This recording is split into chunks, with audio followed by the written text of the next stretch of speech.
En Inde, il existe beaucoup de castes et c'est un fait unique de l'Inde. Certains d'entre vous doivent sûrement avoir déjà entendu parler des Dalits ou Intouchables dans des séries indiennes. Dans cette vidéo, vous pourrez peut-être reconnaître bien d'autres castes. Quelle est la caste inférieure? Quelle caste est la plus opprimée? Ou encore, quelles sont les 4 castes en tête du système des castes? Heureusement pour vous, vous avez cliqué sur la bonne vidéo. Découvrons les réponses. Avant de commencer, si vous êtes nouveau sur la chaîne, abonnez-vous et activez la cloche de notification pour ne rater aucune de nos prochaines vidéos. On commence!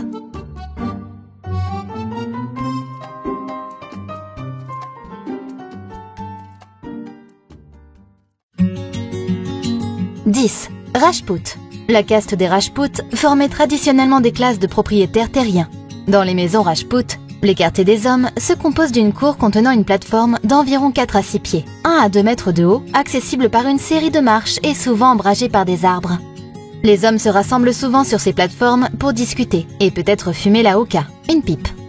Les quartiers des femmes sont clos de murs, avec des chambres donnant sur une cour intérieure, et une cheminée construite contre un mur pour cuisiner.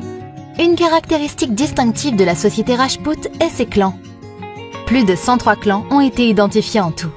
Parmi les plus importants figurent les Chauhans, dont l'ancienne capitale était Ajmer, les Gelots de Mewar, les Rathores de Marwar et le Kashwa de Jaipur.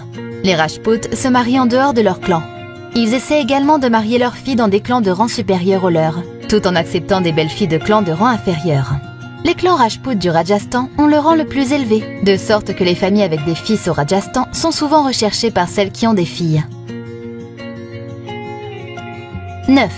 Kayashta. Les Kayashta étaient à l'origine des administrateurs et des comptables pour les royaumes du nord de l'Inde.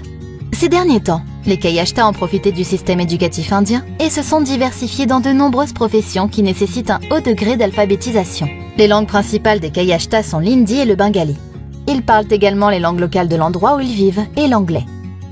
Les Kayashta sont bien connus en Inde pour être des politiciens, des écrivains, des philosophes, des artistes et des scientifiques. Ils font partie des castes les plus prospères et les plus importants en Inde et au Bangladesh. Les Kayashta vivent dans les villes et encouragent leurs enfants à fréquenter les collèges et les écoles supérieures. Les parents et les jeunes se réunissent pour trouver de potentiels partenaires de mariage. Les Kayashta ont tendance à se marier au sein de leur groupe, bien que certains épousent d'autres personnes de caste supérieure. Pour de nombreux Kayashta, leur foi hindoue est devenue plus culturelle que religieuse. Selon la tradition, les Kayashta ont été créés par les brahmanes pour aider le dieu de la mort, Dharamraj, à tenir des registres des bonnes et des mauvaises actions. Ils vénèrent et servent les dieux du panthéon hindou. 8. Punjabi Khatri. Les Punjabi Khatri sont un groupe de castes numériquement petit, mais par ailleurs prospères et influents. Les Khatri prétendent qu'ils sont les survivants des campagnes anti-kshatriya de Parshuram. Leurs ancêtres se sont réfugiés chez un ami Vaishya, tandis que leurs purohites, les brahmanes de Saravzat, intercédaient en leur faveur auprès du Parshuram qui, à son tour, leur épargnait la vie à condition qu'ils abandonnent les armes et prennent le commerce. Bien que leur appellation de caste soit évidemment dérivée de Kshatriya, désignant l'ancienne classe de guerriers indiens, les Khatri ont traditionnellement exercé des professions associées ailleurs au Banya et au Kayashta. Il s'agissait donc principalement, mais pas exclusivement, de commerçants, de marchands et de banquiers, ainsi que de fonctionnaires administratifs et fiscaux. De leur habitat d'origine dans l'Indivi, Pendjab, les Khatri se sont propagés vers l'est jusqu'au Bengale occidental et en Orissa, et vers le sud dans le Gujarat. L'un des plus grands propriétaires terriens de l'ancienne présidence du Bengale était le Raja de Burdwan, un Punjabi Khatri du clan Kapoor, dont l'ancêtre était venu au milieu du XVIIe siècle en tant que petit fonctionnaire des impôts. On pense également que les Matabs d'Orissa sont d'origine Khatri. 7. Bengali Kayashta. Bengali Kayashta est un hindou bengali, membre de la communauté Kayashta.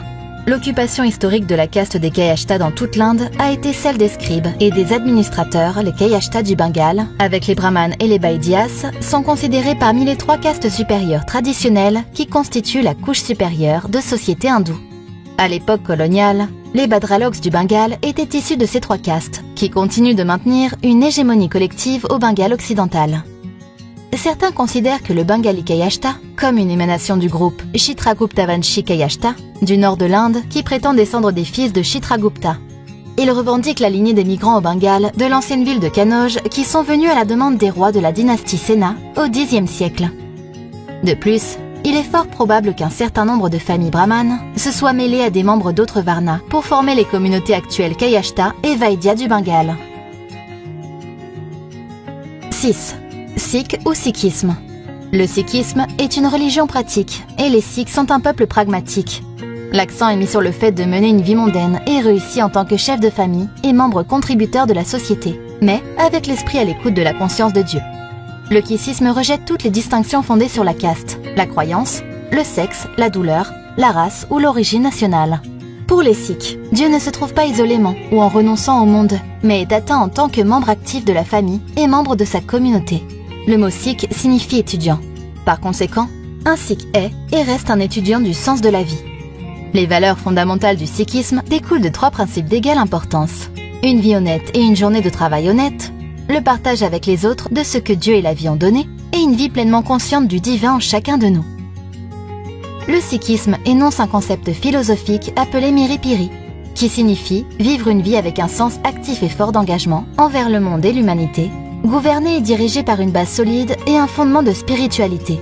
Ainsi, l'idéal sikh est de trouver un équilibre et une intégration parfaite de ces 2 états d'existence. 5. Dalit.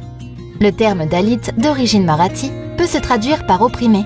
Il existe les populations hors caste, considérées par la tradition brahmanique comme intouchables, en des cas d'une barrière d'impureté qui les exclut des 4 varnas. Ces populations sont généralement employées à des tâches mal rémunérées, pénibles, ou à celles considérées comme les plus polluantes dans le système de valeurs hindou, où l'opposition entre pur et impur structure l'organisation sociale. Si le terme intouchable est considéré comme une injure par des populations concernées, non donné par Gandhi n'est plus guère employé, Dalit tend à se généraliser et est employé par des populations concernées pour se désigner. Le terme Dalit avait une connotation militante dans les années 1950, dans le cadre d'une dénonciation de l'oppression des castes supérieures. La ségrégation sociale et spatiale a maintenu les Dalits à l'écart des villages, leur interdisant l'accès aux puits communs, aux temples, aux écoles et aux lieux de restauration. Abolie par la Constitution de 1950, la discrimination a perduré, en particulier dans les villages et en Inde du Nord.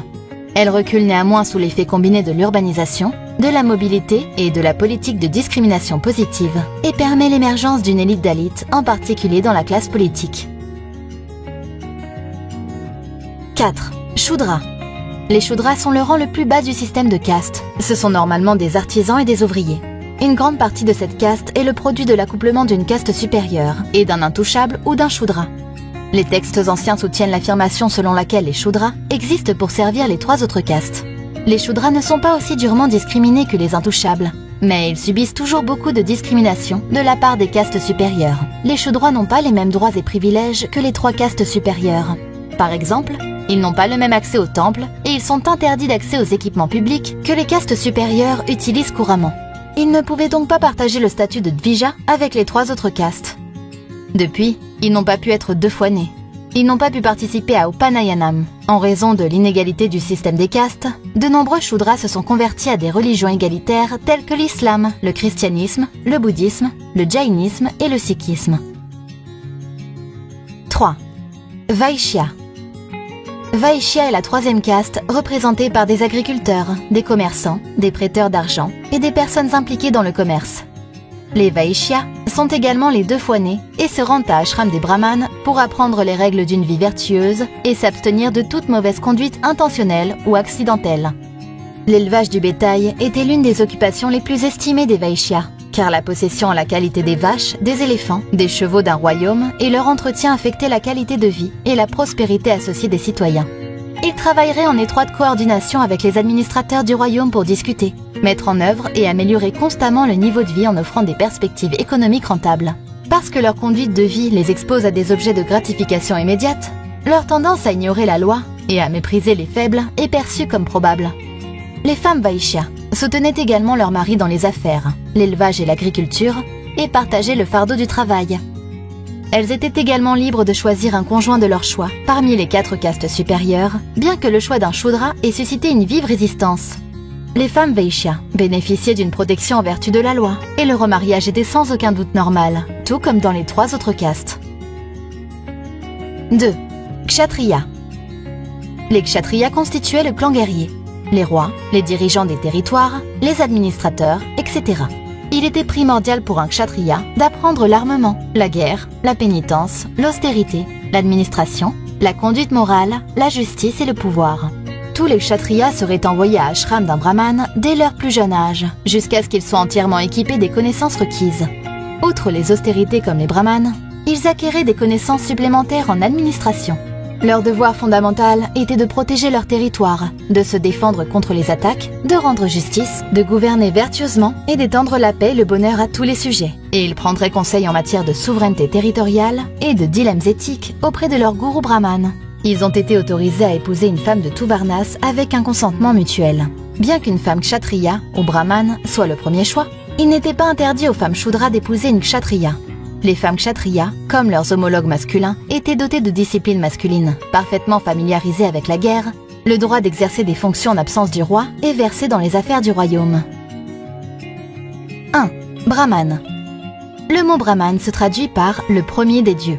Brahman est la plus haute caste de l'hindouisme védique. Le Brahman Varna se compose de prêtres, et les individus de ce Varna spécifique sont séparés en sous-castes appelées Gotra. En raison de la diversité religieuse et culturelle, les brahmanes sont divisés en ces sous-castes. Seuls certains membres sont prêtres, d'autres ont exercé des professions d'éducateurs, de législateurs, d'universitaires, de médecins, d'écrivains, de poètes, de propriétaires terriens et de politiciens. Les brahmanes sont autorisés à exercer n'importe quelle profession, mais personne à l'exception d'un brahmane ne peut devenir prêtre. Les membres de ce varna ont tendance à être des végétariens stricts. C'est une obligation socio-spirituelle de nourrir le brahmane lors des cérémonies. Les hommes brahmanes ont plus de liberté que les femmes brahmanes. Les hommes essaient d'éviter l'alcool et le tabac, alors que pour les femmes, c'est strictement interdit. L'âge socialement acceptable pour le mariage varie également entre les sexes.